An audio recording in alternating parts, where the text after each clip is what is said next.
Bom dia, estamos reunidos para mais um Política Local com Manuel Pisco, Presidente da Assembleia Municipal de Setúbal, eleito pela CDU, Ivan Gonçalves, Presidente da Assembleia Municipal de Almada, eleito pelo PS, e Nuno Matias, vereador em Almada, eleito pelo PSD. Para o programa de hoje temos três temas em agenda. O Governo apresentou e aprovou, primeiro aprovou e depois apresentou o plano de emergência para o Serviço Nacional de Saúde. Temos também a visita de Zelensky a Portugal e as eleições na Madeira, assim como as eleições europeias que vão ser no próximo fim de semana, no domingo, dia 9. Começamos pelo primeiro dos três temas que referi e começo por perguntar a Nuno Matias, a quem cumprimento também, assim como a Manuel Pisco e a Ivan Gonçalves. Bom dia. Este plano de emergência para o Serviço Nacional de Saúde, que tem mais de 50 medidas, vários eixos, vou aqui referir algumas das medidas, aquela que a própria Ministra destacou, a regularização das listas de espera para a cirurgia oncológica, há também uma linha de SNS 24 para as grávidas poderem saber qual a maternidade ou a urgência obstétrica a que podem recorrer. Há também uma outra medida mais polémica, que é a limpeza dos inscritos nos médicos de família que não tenham consultas há mais de 5 anos, tanto para portugueses que estejam no estrangeiro, emigrantes portugueses, como para os imigrantes, aqueles que estão em Portugal, mas que também não tenham recorrido ao Serviço Nacional de Saúde há mais de 5 anos. Nuno Matias, como dizia, ia começar por si. O que é que lhe parece este programa? Bom, em primeiro lugar, bom dia, Francisco, para si, para o Manuel, para o Ivan e para todos os nossos ouvintes. É sempre um gosto estar aqui convosco. Me parece muito bem, porque começa a ser uma boa novidade para muitos cidadãos. Tínhamos um governo que está a cumprir prazos, está a cumprir com aquilo que é o seu programa e está a pôr em prática aquilo que foi o seu compromisso, e neste caso o plano de emergência para a saúde, que tinha um compromisso de ser apresentado nos primeiros 60 dias de governo, e aqui está, um bocadinho antes, mas aqui está, dentro desse prazo, este plano. Espero possa ser concretizado na sua plenitude, e como eu penso que até já falámos aqui há umas semanas atrás, vem dar resposta de sistema, porque todos nós queremos que o Serviço Nacional de Saúde seja mantido, seja desenvolvido, tenha melhores condições, mas na realidade a saúde no país não é só o Serviço Nacional de Saúde, e portanto é importante que se crie aqui uma rede de capacidades que funcionem também de forma complementar, que permitam dar resposta aos utentes e que permitam melhorar as respostas e as necessidades que o cidadão precisa. E eu destacava aqui, o Francisco já o fez em grandes medidas, mas eu destacava a lógica de tentar recuperar uma situação muito preocupante, que é a questão dos doentes oncológicos, porque eu penso que todos nós nos lembramos, porque foi recente a situação pandémica, a situação pós-pandémica veio a demonstrar que muito ficou para trás no sistema de saúde, muitas consultas deixaram de ser feitas, muitas cirurgias deixaram de ser concretizadas e, infelizmente, muitos cidadãos pereceram por isso mesmo, e é fundamental que se crie aqui uma resposta robusta, que recupere por um lado, que reorganize por outro, e que acrescente resiliência e capacidade de resposta a um setor para o qual é vital para a nossa vida comum e para aquilo que é também a necessidade do cidadão. Eu destacava, o Francisco também referiu a questão da reorganização dos médicos de família consoante as necessidades. Isso também é vital que se perceba.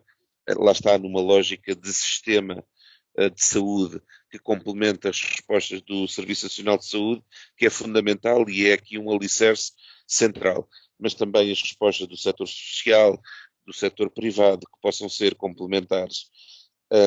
É porque necessariamente temos hoje em dia uma parte significativa da população, seja portugueses, sejam imigrantes que trabalham em Portugal, que, sem prejuízo de poderem ter acesso ao Serviço Nacional de Saúde, optaram, na sua discricionalidade e por terem acesso a outros planos de saúde, nomeadamente os seguros de saúde, por terem e recorrerem a outros prestadores de serviços e, portanto, acabam por estar artificialmente nas listas e terem consignados médicos de família automaticamente, sem que dele façam uso, mas que porventura e em teoria podem estar a bloquear a quem verdadeiramente precisa.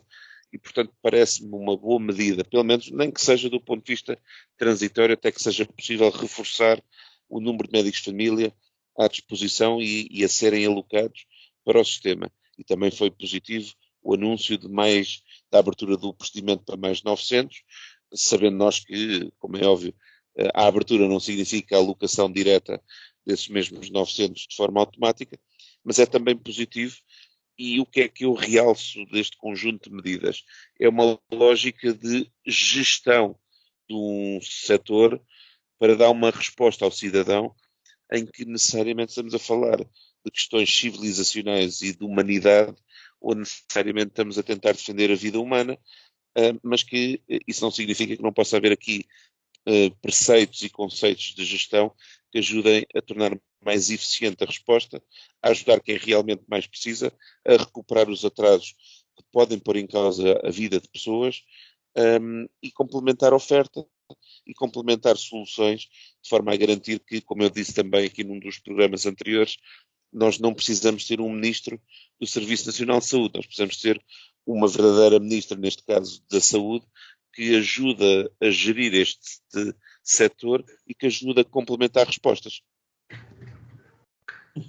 Ivan Gonçalves, daquilo que conhece deste programa e das medidas depois mais específicas, corresponde às expectativas, e admito que da parte do Ivan Gonçalves pudessem não ser muito elevadas, mas tendo em conta as necessidades do Serviço Nacional de Saúde, havia a ideia de que este plano tinha muita coisa para resolver e para tratar. Acredita que está à altura desse desafio ou não? Muito bom dia, Francisco. Quero dar aqui os bons dias também aos meus colegas de painel e aos nossos ouvintes que estão em casa a ouvir-nos. Bom, eu diria que a expectativa relativamente a este plano, confesso, não era muita, e não me parece que seja este plano que vai resolver os problemas que existem no Serviço Nacional de Saúde, nem é suposto que assim fosse. Acho que este plano está enquadrado numa lógica e que que precede as eleições, numa lógica de campanha eleitoral e de uma necessidade que o Governo tem de tentar mostrar serviço em um curto espaço de tempo. Este Governo aliás, a AD teve uma vitória magra e aquilo que tenta é legitimamente tentar ampliar o seu espaço eleitoral e, portanto, tudo o que sejam medidas que tenham alguns ganhos nas urnas, este Governo está a tentar tomá-las o mais rapidamente possível, ou pelo menos está a tentar anunciá-las o mais rapidamente possível. Se depois vai mudar alguma coisa na prática, na vida das pessoas, neste caso concreto, eu tenho muitas dúvidas. Mas eu também quero dizer que eu não sou, e já temos discutido este tema por diversas vezes aqui no nosso programa, eu não passei a ter uma visão diferente porque o Partido Socialista não está no Governo. Eu acho que o Serviço Nacional de Saúde, eu não alinho na narrativa de que o Serviço Nacional de Saúde está um caos, acho que é útil para quem está na oposição, mas isso não corresponde à verdade. Acho que basta olhar para aquilo que são os rankings dos diversos serviços de saúde do mundo para se perceber que Portugal tem um dos melhores, nós somos um dos poucos países do mundo que tem um sistema que é universal e gratuito, e basta ver o que se passou durante a pandemia para perceber que o Serviço Nacional de Saúde, quando testado ao limite, porque a pandemia não foi uma coisa de brincadeira, foi mesmo a maior crise de saúde pública do último século, o Serviço Nacional de Saúde respondeu bem. Naturalmente tem problemas, mas os problemas que tem, também quero dizê-lo muito claramente, a maioria dos problemas que tem são problemas que são transversais a sistemas parecidos com aquele que nós temos em Portugal e que também acontecem nos outros países do mundo. O principal problema que temos neste momento é uma questão de falta de recursos humanos relativamente àquilo que hoje são as necessidades de um sistema como o nosso, porque, felizmente, a esperança média de vida nos países civilizados tem subido muito, e nos outros países do mundo também, mas a esperança média de vida tem subido bastante, os cuidados de saúde mudaram bastante o seu perfil, e a quantidade de cuidados de saúde que hoje são financiados e que estão à disposição das pessoas, procedimentos de diagnóstico e de operações e o que seja, são incomparavelmente superiores àquilo que acontecia há algumas décadas atrás. Portanto, é óbvio que é preciso dar resposta a estes problemas, é óbvio que é preciso dar resposta aos problemas que surgem. Agora, não alinho nada, e era aí que eu queria chegar, na narrativa do caos, até porque se nós olharmos para aquilo que foi o desempenho do Serviço Nacional de Saúde ao longo dos últimos anos, pelo menos enquanto o Partido Socialista foi governo, o número de cirurgias aumentou, o número de consultas aumentou, e a expectativa que temos que ter é que continue a aumentar. Obviamente que isto não pode haver um crescimento infinito, por uma questão prática, é que os recursos públicos não são infinitos. Nós não podemos ter já hoje o Serviço Nacional de Saúde salvo erro, a seguir à gestão da dívida pública, o maior encargo do Estado, assim, se o dividimos por setores, faz sentido. Agora, obviamente, nós não podemos fazer crescer estes valores para um nível que nós não possamos comportar. Acho que aí estamos todos de acordo. Por muito importante que seja a saúde, que obviamente, talvez o setor da atuação do Estado que chega a mais gente e que tem maior relevância nas nossas vidas. Agora, nós temos necessariamente que tentar, à medida que vão surgindo novos problemas, tentar resolvê-los. Eu não tenho muitas dúvidas que estes problemas que eu estava aqui a identificar sejam resolvidos por este plano de emergência. Acho que se enquadra mais numa narrativa panfletária, que é legítima, atenção, não tem, todos os governos o fazem, mas acho que é para uma tentativa de tentar mostrar serviço num curto espaço de tempo. E depois temos aqui algumas medidas, quer dizer, esta questão de nós retirarmos pessoas das listas de espera porque estão imigradas, é algo que há uns meses surgiu o rumor de que o governo podia eventualmente estar a querer fazê-lo, que nem era verdade, e a oposição, na altura, neste caso o PSD, criticou bastante. Agora parece que entendem que esta medida é acertada, parece-me que é uma forma artificial de martelar, perdoem-me a expressão, os números e tentar dizer que o número de portugueses que estão à espera de médico de família vai diminuir. Mas depois nós também conseguimos facilmente perceber o número de pessoas a quem o médico de família está atribuído, se aumenta ou não, e portanto não acho que vá ter grandes resultados. Há estas medidas de cosmética, mas enfim, veremos. Acho que também é preciso dar tempo para que os problemas que existem possam ser solucionados. Isso não será com certeza nos primeiros 2, 3 meses do governo, e eu acho, porque me parece que o principal problema é mesmo de fundo, é uma questão de recursos humanos, e isso resolve-se apostando na formação de mais médicos, mais enfermeiros e de mais profissionais qualificados. Esse é o grande problema que hoje em dia o Serviço Nacional de Saúde atravessa. Manuel Pisco também acha que se trata mais de cosmética ou, como dizia Ivan Gonçalves, ou acredita que este plano pode resolver os problemas mais urgentes do Serviço Nacional de Saúde? Bom dia a todos. Este tema é demasiado sério e importante para nós aligerarmos a conversa. E, portanto, eu tentei ir ver o que é que diz, de facto, o plano de emergência, aquele das 200 páginas, a vez de ser o PowerPoint. E, na realidade, também eu não consegui entender, estão lá 5 eixos estratégicos, mas com medidas que são coisas, de facto, de tapar buracos. Um buraco aqui, um buraco ali, mas não se fica a perceber qual é que é a visão que se tem, como diz o Pedro Nuno Santos, qual é a visão para o sistema? O que é que está mal? Quais são as peças fundamentais que fazem mover e funcionar o Sistema Nacional de Saúde? Onde é que têm que ser feitas as reparações? E isso não aparece. Não aparece. Primeiro, quer dizer, há uma certa exposição do assunto que é quase como de um estudante que está a estudar o sistema, e vamos lá ver o que é preciso que seja feito. E faz da exposição de medidas a expressão da sua boa vontade. Eixo estratégico 1. Resposta a tempo e horas. Claro, é preciso haver resposta a tempo e horas. Mas a questão não é essa. Primeiro é a análise da situação. Porquê é que não há resposta a tempo e horas? Há coisas óbvias que não conseguem ser equacionadas se nós estamos com uma expressão de boas vontades, quer dizer, o wishful thinking, a gente põe aquilo que deseja nos nossos pensamentos de ação. Mas a ação tem que ter um fundamento e tem que ter respostas concretas e práticas. Até piores porque a regularização da lista de espera para a cirurgia oncológica. A questão da oncologia, tem os maiores atrasos e elegeu-se isso como prioridade. Mas dizer que é a prioridade ainda não é resolver nada. É dizer como é que se vai resolver. A aproximação do SNS ao cidadão através da linha SNS 24. Mas já não estamos todos cansados da linha SNS, cansados entre aspas, não é? Isso não é já uma coisa velha, a linha SNS 24. Agora, substituímos o vale cirurgia por um vale telefónico. Está bem, eu estou à espera de uma cirurgia e aconteceu isso, já aconteceu, não é preciso vir agora um plano de emergência para dizer, não durante X tempo não houve oportunidade de fazer no Serviço Nacional de Saúde e o Serviço Nacional diz, olha, podes fazer neste ou naquele hospital, que são privados. Não há novidade nenhuma.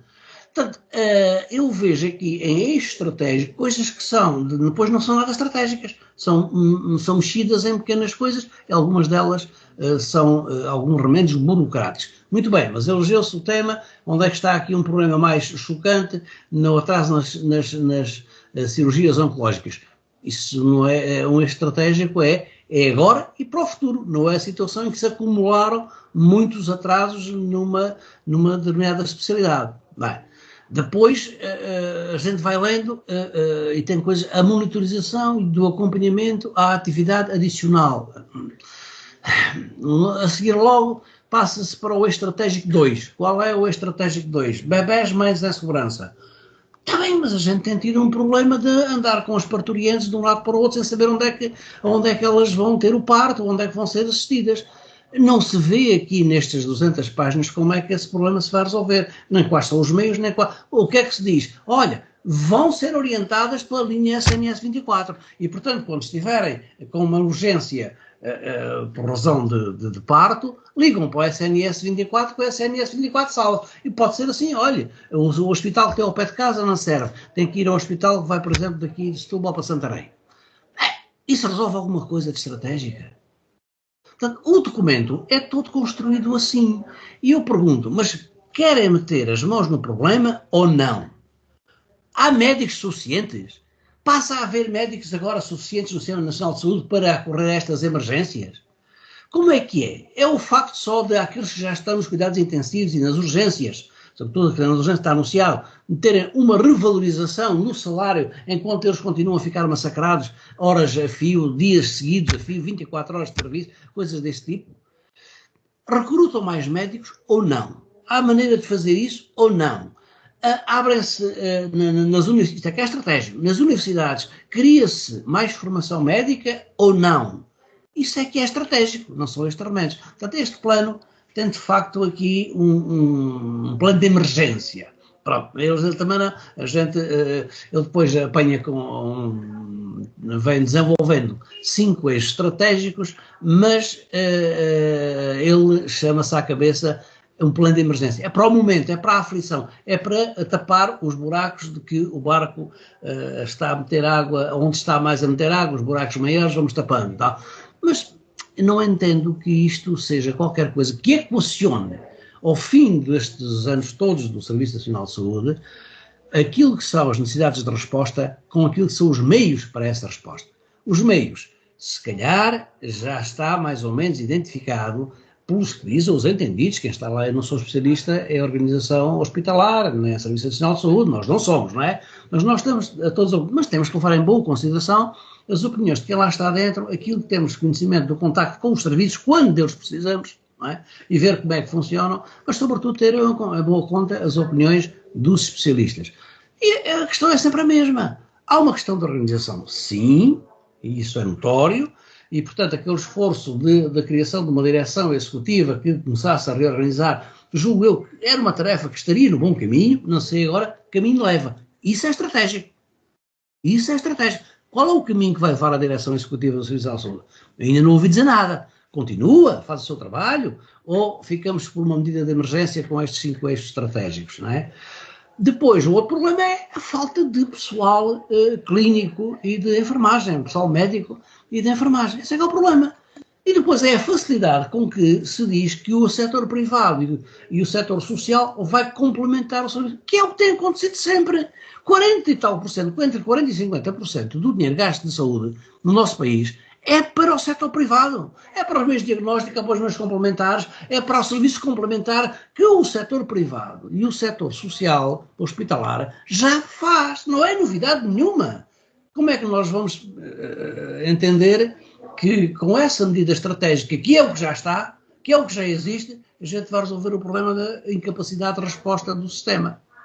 Eu não entendo isto como um plano estratégico, apesar de eu lá ter 5 eixos estratégicos, tá? 5 eixos estratégicos. Depois também poderíamos discutir se esses eixos estratégicos são, de facto, os mais importantes, ou seja, eu, como leigo, não entendo bem como é que a separação da obstetrícia e da ginecologia vai resolver algum problema de meios e de melhoria de resposta. Talvez venha, mas eu isso leigo. Mas há muitas medidas deste tipo, não é? A gente não vê que são indiciados problemas do transporte interhospitalar, por exemplo. Claro que a gente sabe que o transporte interhospitalar é um grande problema, mas quem é que mexe no sistema das ambulâncias? Quer dizer, já está a ver aí agora, por causa dos fogos, da época dos fogos está a começar, que as corporações de bombeiros estão outra vez a entrar em guerra porque agora veio um senhor para a direção da ANPC, para a Autoridade de Proteção Civil, e dizer que não deve haver um diretor dos bombeiros no país, não sei porquê, não sei por que mais, já estão a entrar em guerra. Mas a questão do transporte dos doentes é também uma parte do problema. Mas isso não está equacionado em que nós não vemos as soluções. Quais são? É preciso mais médicos? É preciso pagar os melhores? Ninguém equaciona a reestruturação remuneratória da carreira dos médicos, que ainda há pouco tempo vieram dados a lume, dizendo que foi a carreira que menos aumento teve nos últimos anos. Comparando com, olha, até os tais inspectores da Polícia Judiciária, carreiras da Polícia Judiciária, as carreiras dos magistrados, as carreiras dos professores, que agora finalmente desataram aqueles 6 anos, 6 meses e 30 e tal dias. E os médicos estão mal pagos. Ou seja, é fácil a qualquer hospital ou centro clínico desafiar um médico que esteja num hospital a pagar-lhe o mesmo, basta pagar-lhe o mesmo para ele trabalhar as horas normais de trabalho, e o médico é um cidadão e é uma pessoa como as outras, tem que ponderar as suas condições de trabalho e facilmente passa para o setor privado para trabalhar de forma organizada e dentro de um horário normal, que é aquilo que já não se consegue fazer do Sistema Nacional de Saúde, porque lá está, tem de trabalhar sempre em sobre-esforço. Ou seja, este plano, enunciando aquilo que são práticas do dia-a-dia do SNS, não diz quais são os problemas-chave que têm que ser resolvidos para haver medidas que deem soluções às necessidades de apoio na saúde da população. Não, há 1.700.000 pessoas, cidadãos, sem médico de família. Então, agora retiramos lá dessa lista 50.000, pomos numa lista paralela, que são os residentes ou os imigrantes, os residentes que não têm nacionalidade portuguesa, que são imigrantes, a termos lá 50.000, mais 30.000, e esse 1.700.000 vai dar por alguma coisa? Isto não ajuda a coisa nenhuma. A gente pode fazer várias listas paralelas. Provavelmente, a primeira pergunta é se essas pessoas ficam definitivamente fora da lista de espera de ter um médico de família. Mas aí não se vê qual é a solução para os médicos de família. Há a intenção declarada lá. Mas um plano não é uma declaração de intenções. É identificação de problemas, a sua correção e como é que se organizam os meios para dar resposta àquilo que está, às respostas que estão a falhar. Parece-me ter pouco de plano. Perante isto que já ouvimos aqui, que é cosmética, que são remendos, que são planos de intenção, imagino que queira responder, dizer alguma coisa sobre o que já ouviu. Sim, claro. Eu acho que o Manuel, que teve cuidado de ler o documento, se calhar não teve o cuidado de perceber o alcance. E começa logo com a questão em que o próprio Manel se contradiz quando fala na questão da recuperação da situação, das listas de espera, onde fala que aparece o eixo, mas depois não aparece a solução e depois dá logo um dos exemplos, que é a questão da recuperação das listas de espera oncológicas, que até tem um prazo. Aliás, o próprio documento apresenta 3 grandes prazos, um a 3 meses, outro até ao fim de 2024 e outro até ao fim de 2025, para a implementação de uma série de medidas, uma das quais, que até o próprio Manel, quando diz que só com esta recuperação da retirada daqueles utentes que não utilizam os serviços do médico de família, não daria resposta ao tal 1,7 milhões de utentes sem atualmente médico de família, que até é um número que cresceu, não desceu, mas aumentou nos últimos anos, infelizmente.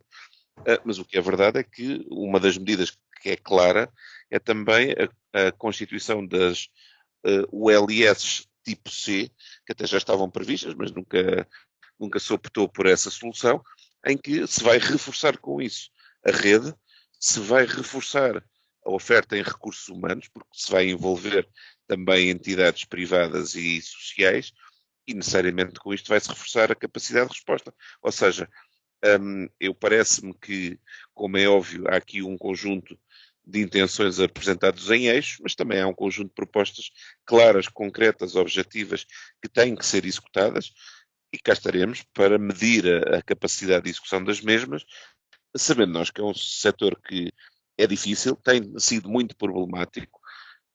Se é causa ou não, certamente os utentes que todos os dias se dirigem aos hospitais e aos centros de saúde podem responder até melhor do que muitos de nós. O que é verdade é que há problemas graves e é importante que sejam implementadas soluções de gestão que melhorem e que deem resposta para que o utente se sinta mais protegido. Manuel Pisco foi o mais visado nesta réplica de Nuno Matias. Quer também ainda fazer algum comentário, imagino. Não, rapidamente, não me esqueci, não. É que depois, se você for ler, a recuperação do plano oncológico, se for lá à página 26, 25 ou 26 lá do plano, você vai ver ali uma calendarização de medidas de preparação, de análise, de recolha, de identificação, tal. Até encontrar aqui alguma solução, a gente perde-se no meio desta lista de coisas a fazer, que são tarefas administrativas. Portanto, continuo a dizer que não há aqui uma busca de identificação dos problemas-chave e das soluções-chave fundamentais. E isso, não sei que resultado pode dar. Eu posso estar a ver muito mal este documento, não é? Mas não consigo perceber aqui como é que se aponta objetivamente para... Primeiro temos de saber qual é o problema. Se estamos enganados no problema, naquilo que está em falta, nunca encontramos a boa solução. A gente tem que identificar bem o problema. Isso tudo bem, mas não podemos ficar por aí, a gente tem que perceber que depois se faz alguma coisa. Não sei como disse que é preciso a 3 meses recuperar não sei quantos, a 6 meses e tal, fazer um calendário. Mas recuperam-se como? Sim, o calendário são... Com que instituições hospitalares? Manuel Pisco, o calendário são 3 meses para as medidas consideradas urgentes, até ao final deste ano de 2024 para as consideradas prioritárias, e as medidas estruturantes depois até ao final, salvo erro, de 2025. Ivan Gonçalves, também alguma nota final sobre este tema para passarmos ao segundo assunto do programa de hoje? Não, penso que não. Acho que agora o que é preciso é perceber, mais do que planos de intenções, é perceber daqui a alguns meses como é que olharmos para os dados, para os indicadores e percebemos o que é que melhorou e o que é que não melhorou. E a partir daí, depois, obviamente, o Governo dirá de sua justiça e nós diremos também de nossa justiça relativamente à ação do Governo. E, em princípio, cá estamos para ir acompanhando e também para ir comentando. Ivan Gonçalves, eu começava precisamente por si, relativamente ao segundo tema de hoje, a visita de Volodymyr Zelensky, o presidente ucraniano, a Portugal, esta semana. Foi recebido pelo Primeiro-Ministro, com quem assinou um acordo, em nome do Estado português, de entendimento com a Ucrânia, também político, mas na área militar e do apoio militar, de quase 140 milhões de euros. Depois esteve com o Presidente da República também, em Belém, e, entretanto, foi logo lançada uma polémica depois do candidato da AD às eleições europeias, de Sebastião Bugalho, ter dito que o facto de Zelensky estar em Portugal fazia desse dia um dia de festa em Portugal. Isso levou a que a candidata do PS acusasse Sebastião Bugalho de imaturidade e, depois disso, o cabeça de lista da AD exigiu a Marta Temido, a número 1 da lista do PS, um pedido de desculpas que, entretanto, a candidata não apresentou e o PS não quer apresentar.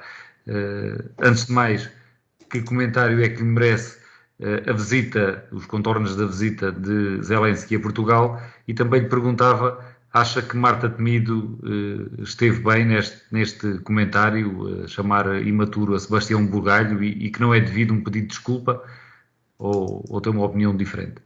Não, eu acho que isso são fé-diveres da campanha eleitoral. Estamos a uma semana das eleições, pouco mais, e portanto é normal que haja esses bate-bocas, se me permitem, e de passado uns dias já ninguém se lembra que eles aconteceram. Agora há uma coisa que também me parece mais ou menos evidente, e que Sebastião Bugalho nós já tínhamos percebido quando ele era comentador, enfim, e comentador e político, porque grande parte dos seus comentários também tinham uma intenção política. Agora em que a veste por completo a fardo de político, mas já tínhamos percebido que ele tem uma personalidade algo belicosa, ou seja, tem alguma dificuldade em lidar com quem contradiz as suas opiniões.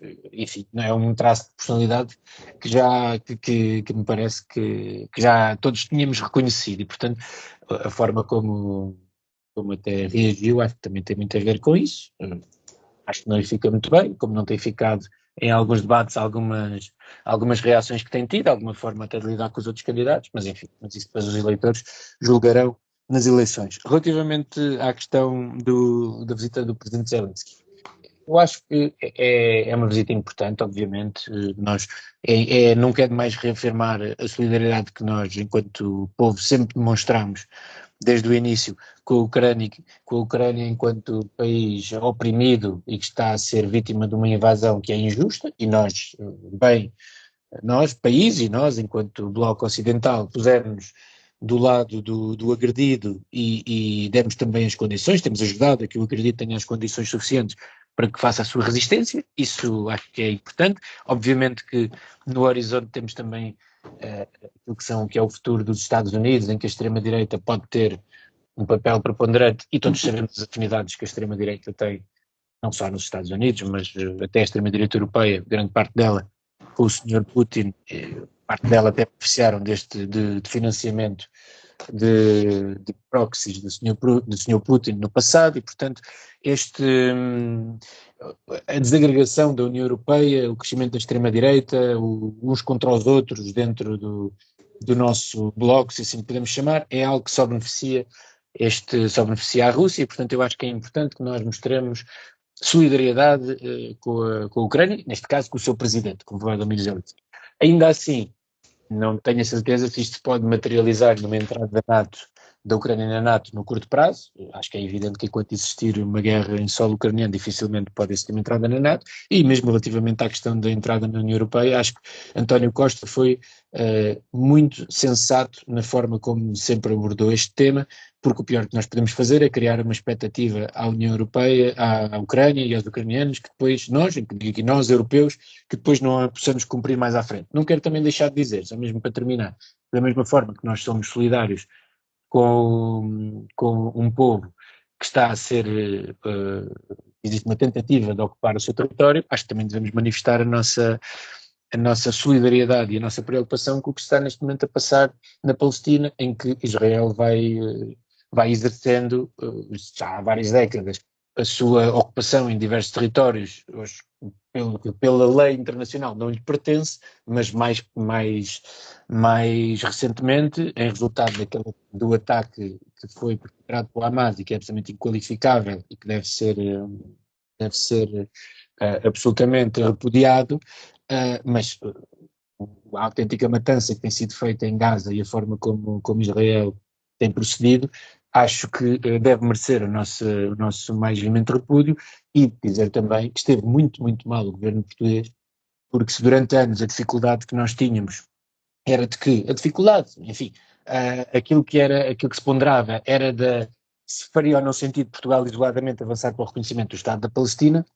Aquilo que temos neste momento é que houve vários países da União Europeia que avançaram, vários países europeus que avançaram, entre os quais os nossos vizinhos espanhóis, e Portugal não o quis fazer, e portanto vivemos nesta realidade em que defendemos a solução, nós enquanto país defendemos a solução de 2 Estados, mas depois só reconhecemos um dos Estados, não reconhecemos a existência do outro Estado, e portanto aqui Luís Montenegro e Paulo Rangel prestaram um péssimo serviço à humanidade, se assim quisermos, e à defesa das pessoas mais indefesas, neste caso, que estão também em Gaza, como estão na Ucrânia. Manuel Pisco, concorda que Portugal fez bem em assinar este acordo de apoio à Ucrânia? Olha, no aspecto teatral, digamos assim, era preciso que Portugal marcasse o seu pontinho e tal. No aspecto prático, isto não é um acordo, não é um tratado, não é coisa nenhuma, é um memorando qualquer. Ou se cumpre ou não se cumpre, logo se vê. Isto não é um compromisso com o Estado português. Não foi à Assembleia, não foi, mas é o papel que o Governo tem de fazer. Agora, se isso tem algum resultado ou não tem, eu julgo que isso é mais ou menos inócuo. O problema não é esse. O problema de fundo, há pano para mangas, eu queria evitar entrar nele, porque as coisas tornaram-se demasiado chocantes com as posições dos Estados que se autoproclama de extremamente democráticos e a sua atitude perante o que está a passar na Ucrânia e perante o que está a passar na Palestina é completamente uma coisa ao contrário da outra. É com maior desfaçatez. As pessoas nem se percebem. Eu acho que isto já é um vício de pensamento ocidental que nós adotámos, nós queremos ser os seguidores do pensamento americano, porque a Europa não tem um pensamento, infelizmente, a Europa não tem um pensamento, aliás, essa é uma das questões que toda a gente reconhece, não tem uma política externa comum, como nós estamos a ver, não tem em relação à Ucrânia, não tem em relação à Rússia, não tem em relação à Palestina e a Israel, mas sobretudo não a tem em relação aos Estados Unidos.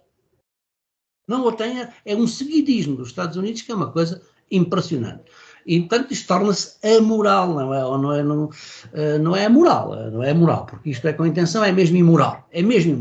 As posições de assistir impavidamente às atrocidades que estão a ser cometidas sobre o povo palestiniano que está a ser completamente destruído, a indiferença, também do lado da Ucrânia, a indiferença que se mostra em deixar que os ucranianos morram até o último ucraniano, se for preciso, para nós fazermos o quê? Retirarmos força à Rússia, retirarmos forças e dizermos que, com o pretexto de que os ucranianos, que nunca viveram em democracia praticamente, nunca viveram, a democracia de que resultou a eleição do Sr. Zelensky resultou de um golpe de Estado anterior, que foi instilado pelos Estados Unidos e por muitos milhões de dólares.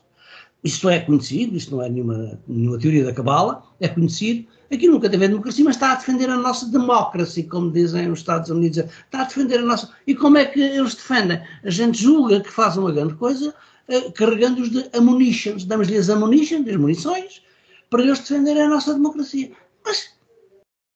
Mas andamos a divulgar estas notícias nas cadeias de televisão, nos jornais, com esta leitura da realidade, que é uma coisa completamente ilusória. Isto não existe, isto não acontece. É claro que a Rússia não tem o direito de invadir a Ucrânia. Não tem, não senhora. Não é?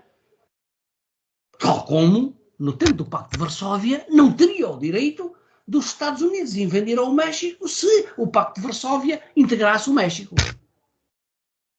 Lembram-se da crise dos mísseis?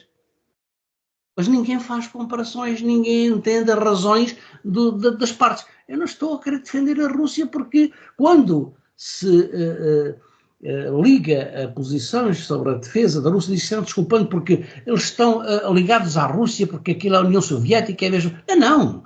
Aquilo passou diretamente da União Soviética para uma aplicação direta do capitalismo mais selvagem que existe hoje no planeta. Esta Rússia atual, desde 1990 para cá, é isso, é a aplicação diretamente e de uma vez só, em bruto, sem fases, do capitalismo mais selvagem. É aquilo que é aquele regime económico e social, depois as suas consequências são as mesmas. Ninguém defende a Rússia por isso. O que está aqui a ter que ter preocupação, e é por isso que quando se fala que está agora a fazer caminho, aquela velha máxima de que se queres a paz, prepara-te para a guerra. Não é assim, é que é ao contrário. É que é ao contrário. Não fales de paz porque eu quero a guerra. É esse o momento que nós estamos a viver. E a indústria armamentista está a levar, quer os Estados Unidos. É espantoso isto, ninguém pergunta, mas qual é a legitimidade daquele senhor, que é o secretário-geral, que é um funcionário, o mais alto funcionário da NATO, o Stoltenberg, que é funcionário da NATO, ele substitui-se a todos os chefes de Estado que são parte da NATO. Fala por cima de todos. Vocês repararam nisto? Não são os Estados a pronunciarem-se. Quando os Estados pronunciam-se, um é mais com esta cautela, outro é mais aquele receio, outros não têm receio nenhum e pronto, e é preciso pôr lá armas, é pôr lá armas. Quem é que constrói a paz espalhando a guerra? É que... Manuel Pisco, vamos ouvir também Nuno Matias sobre esta questão da visita de Zelensky a Portugal e do acordo que foi assinado agora por falar em armas e à voz dos países dentro da NATO. Vai ganhando força depois de Joe Biden ter dito que aceita essa perspectiva do uso de armas fornecidas pelos países ocidentais à Ucrânia contra alvos na Rússia, em território russo. O presidente Biden fala nisso de forma limitada, mas há outros países que já o admitiram. Começou com Cameron na Inglaterra e depois também o presidente francês Emmanuel Macron admitiu, e essa tese está a ganhar força. Concorda que deve ser concedido esse direito à Ucrânia de usar as armas ocidentais para atacar a Rússia em território russo? Não acha que isso é abrir a caixa de Pandora e entrar definitivamente na escalada do conflito? Bom, eu acho que de uma vez por todas temos de nos deixar de hipocrisias e termos aqui uma visão um bocadinho transviada da realidade, quando nós sabemos que, por muito que se queira uma paz, há situações onde só se constrói a paz tentando evitar que este tipo de comportamentos inaceitáveis, que é alguém ferir a integrabilidade territorial de um outro país, o faça da forma gratuita como tem sido feito desde fevereiro de 2022, e sabendo nós que se entrasse aqui por uma visão idílica da situação que era vamos deixar de fornecer armas à Ucrânia e isto tudo se resolvia por um passe de mágica, nós sabíamos que isso não era assim. E já percebemos que a visão imperialista do Sr. Putin infelizmente iria levar a que as coisas não se serenassem nem se resolvessem por essa via. E, portanto, aquilo que a Europa, e ao contrário daquilo que aqui foi dito, mas na minha opinião a Europa pela primeira vez desde há muito tempo tem uma posição um bocadinho mais estratégica, hegemónica e coordenada em relação a esta matéria, e até com alguma dissonância em relação aos Estados Unidos, que é, e isto até depois tem aqui algum paralelismo com a Palestina e eu também gostaria de lá chegar, mas que é o facto de, para a Europa, é imprescindível que esta resposta seja dada, é imprescindível que se dê instrumentos para que a Ucrânia se consiga defender e que possa também contra-atacar de alguma maneira para tentar evitar que continue o ataque massivo que está a destruir completamente o país, porque necessariamente nós temos que pensar também no dia seguinte, quando a paz chegar, e é esse também o nosso objetivo, como é óbvio, todos nós desejávamos que fosse amanhã, mas sabemos o contexto em que as coisas se movimentam, e sabemos que se nós não continuarmos a defender, e isso é que também acho que não devia ter entrar por estes fediveres, que eu concordo com o Ivan, é um fediver de campanha, mas eu acho que a doutora Marta Temido teve mal, porque não quis perceber qual era a intenção das palavras do Sebastião Bugalho quando disse, na prática, a comemoração que era a vinda do presidente Zelensky, porque tinha a ver única e exclusivamente com o fator. Eu acho que nós temos que comemorar o facto da Europa e um conjunto de países democráticos estarem alinhados à volta da Ucrânia. Também ele, um país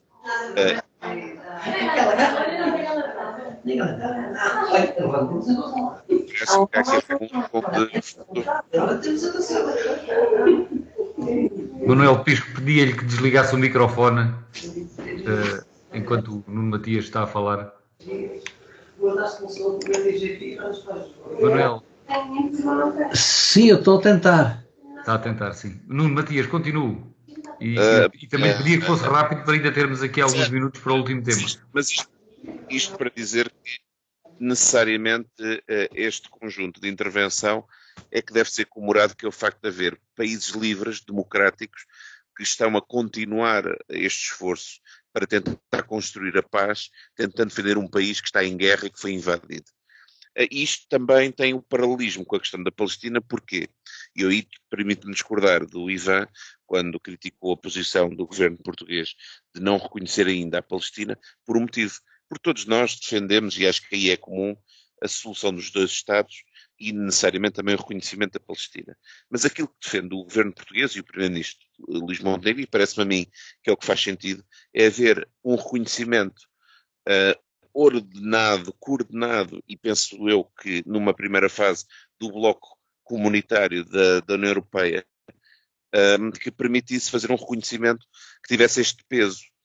E não parece que seja 1 ou 2 ou 3 países de cada vez que seja o impacto estratégico que é necessário, até porque acho que estamos todos de acordo, da mesma forma que é inaceitável a forma como o Hamas iniciou este conflito e esta escalada, também é inaceitável a resposta de Israel e a forma como está de forma desproporcionada a chacinar um povo e a atacar de forma indiscriminada cidadãos que são inocentes e que não têm nada a ver com o Hamas, nem são terroristas.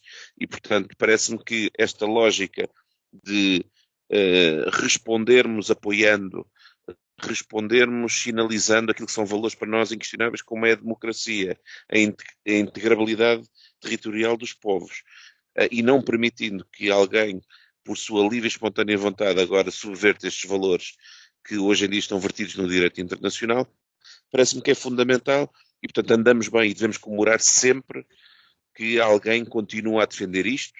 Neste caso foi Portugal, como outros países, continuando a incentivar um conjunto de programas de apoio para a Ucrânia, que vão desde, obviamente, a questão da defesa militar, mas também o apoio à reconstrução, o apoio humanitário, e tudo isto é fundamental para preparar o dia seguinte, e eu aí concordo com o Ivan, porque necessariamente nem a NATO vai fazer a adesão da Ucrânia no dia seguinte, nem o processo de integração na União Europeia, que, como é óbvio, é um objetivo, também pode ser feito imediatamente, porque há aqui um processo de ajustamento para a adesão que leva o seu tempo e, portanto, tudo isto deve ser devidamente preparado. Passamos então para o terceiro e último tema do programa de hoje, sem prejuízo de depois, pelo meio, alguém, o Ivan Gonçalves ou o Manuel Pisco, ainda fazerem alguma referência a este assunto que estávamos a tratar, mas sobre as eleições na Madeira, Manuel Pisco, eu desta vez começava por si. Como é que vê a situação criada pelos resultados eleitorais, em que o PSD tem 19 deputados em 47, a maioria na Assembleia requer 24, o PS teve 11 mandatos, entretanto, com o outro partido, entretanto criado, o Partido Regional, o JPP, que teve 9, conseguiria haver aqui uma coligação, digamos assim, que daria 20 deputados. O Chega obteve 4 mandatos e depois temos também o CDS com 2, a Iniciativa Liberal com 1 e o PAN com 1, sendo que a CDU perdeu o eleito que tinha na Assembleia Legislativa Regional. Que leitura é que faz destes resultados? A que situação é que a Madeira chegou, no seu entendimento? Acho que chegou a uma situação um pouco mais embrulhada do que estava anteriormente, que já era uma situação muito em cima no fio da navalha, não é? Então, como se veio verificar, que depois o governo não se aguentou, os acordos com o Chega não deram a nada, e agora, se calhar, as coisas estão a manter de retalhos, os acordos são um bocado mais aleatórios, talvez. Eu, daquilo que conheço daqueles comportamentos até são relativamente diferentes ao que estamos habituados a ver nos partidos do continente. Tem as suas peculiaridades locais e as suas relações são diferentes uns com os outros. Não faço, se tivesse que apostar, não apostava numa solução nenhuma. Não sei se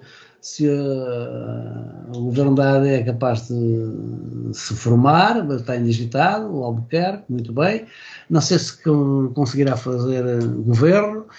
Não sei que alianças se vão fazer, apesar de haver uma tentativa de várias, e provavelmente alguma aliança de uma geringonça inesperada poderá sair para fazer um governo e a estabilidade será de curta duração, certamente, e talvez não tarde muito tempo em que se tenha que equacionar de novo as eleições. Portanto, a situação na Madeira está muito... agora ficou um pouco...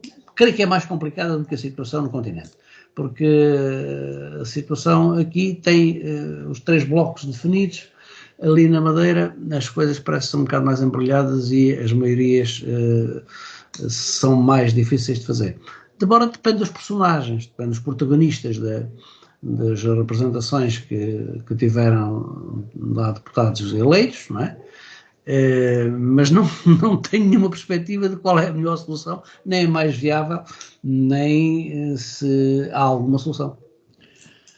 Ivan Gonçalves, o Partido Socialista, através do líder e candidato regional, Cafofo, ainda chegou a um acordo com outro partido para haver uma alternativa de governo, uma alternativa ao governo liderado por Miguel Albuquerque, mas o representante da República na região autónoma da Madeira já indigitou Miguel Albuquerque. Acha que fez o que devia ou acredita que era mesmo uma alternativa essa que foi apresentada por Paulo Cafofo, sendo que quando olhamos para os mandatos de cada um dos partidos, dá a ideia que ainda é mais difícil à esquerda, descontando o Chega, quer do lado do PSD, quer do lado do PS, se nenhum destes partidos fizer um acordo com o Chega, ainda se vislumbra como mais difícil uma maioria de esquerda do que uma maioria de direita na Assembleia da República. Não lhe parece evidente? Não sei se é evidente. Eu acho que nós... Na Assembleia Legislativa, peço desculpa, eu falei da Assembleia da República. Percebi. Acho que neste campo nós temos aqui algum caminho para fazer, e isso foi-se ouvindo até nos últimos dias e parece-me que é evidente, que é perceber como é que nós às vezes tendemos a olhar para estas eleições como sendo o partido mais votado, tem legitimidade, tem uma legitimidade, ou até a forma como nós dizemos que o partido A ou o partido B ganhou as eleições. Ora, como uma democracia parlamentar, as coisas por vezes não são assim tão simples, e lá para o norte da Europa eles percebem isto muito mais facilmente. Há o resultado das eleições que expressa aquilo que é a vontade dos madeirenses.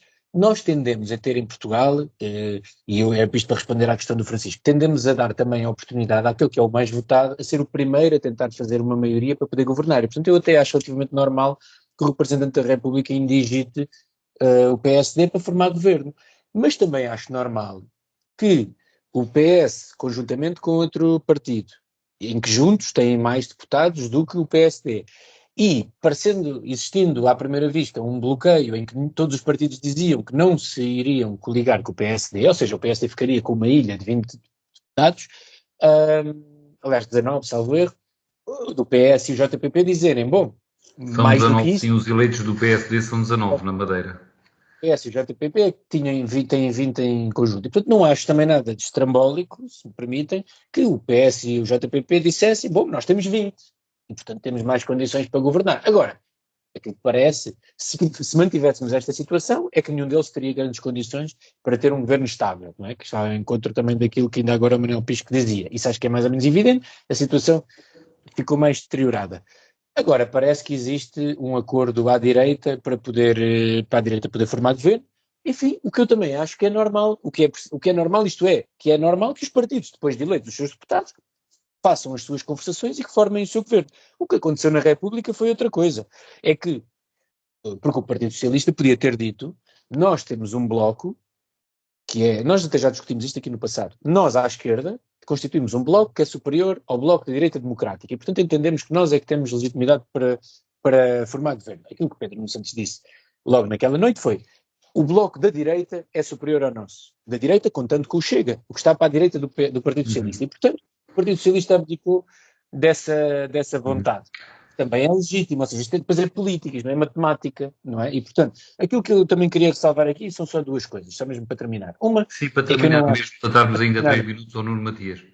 não acho saudável que se passe, que tenhamos, como temos na Madeira, uma situação como aquela que temos, em que Miguel Albuquerque, me parece, não tem grandes condições para estar à frente do governo.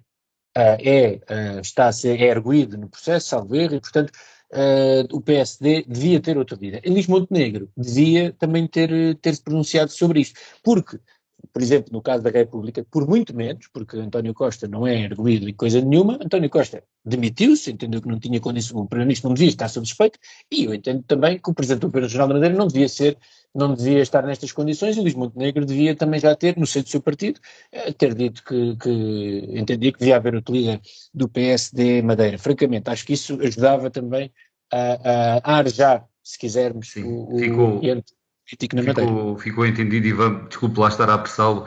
Nuno Matias, aqui já há um pouco menos de 3 minutos para terminar.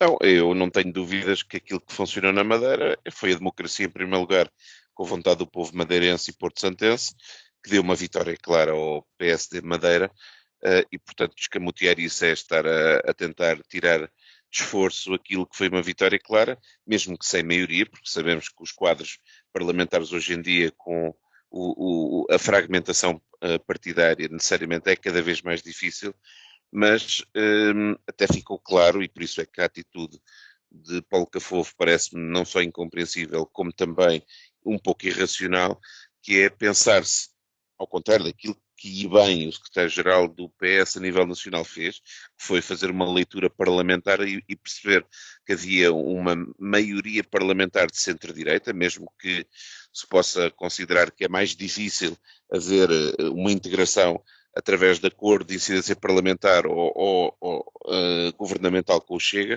mas não deixa de ser uma maioria parlamentar de centro-direita, que na Madeira também se verificou, nomeadamente porque esse bloco corresponde a 26 dos 47 deputados, e portanto parece-me que era irrealista aquele número de circo que aconteceu com o JPP, que na prática é um partido dissidente do Partido Socialista da Madeira, e que ele tentou tirar de esforço uma votação clara, uma diferença expressiva, porque não nos podemos esquecer que o partido mais votado elegeu 19 deputados, o segundo partido mais votado elegeu apenas 11, e portanto tentar fazer aqui uma geometria variável, ainda por cima quando não existe uma maioria parlamentar de centro-direita, pareceu-me um número de circo muito pouco desajustado e que eu acho que vai ser penalizado no futuro, quer o Partido Socialista, quer o próprio JPP, que acabou por ser desmascarado um bocadinho nas suas intenções em relação àquilo que é uma avaliação do povo madeirense, que apesar de um contexto difícil,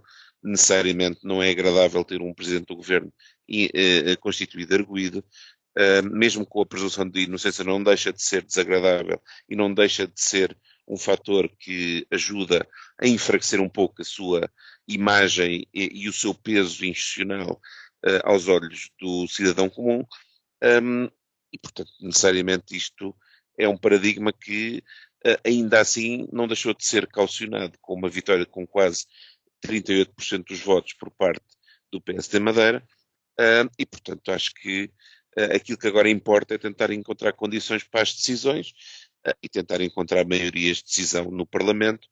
E vamos ver, Nuno Matias, peço desculpa, mas temos mesmo que terminar. Ficamos por aqui. Manuel Pisco, Ivan Gonçalves e Nuno Matias voltam a encontrar-se de hoje a 8 dias. Boa semana para todos.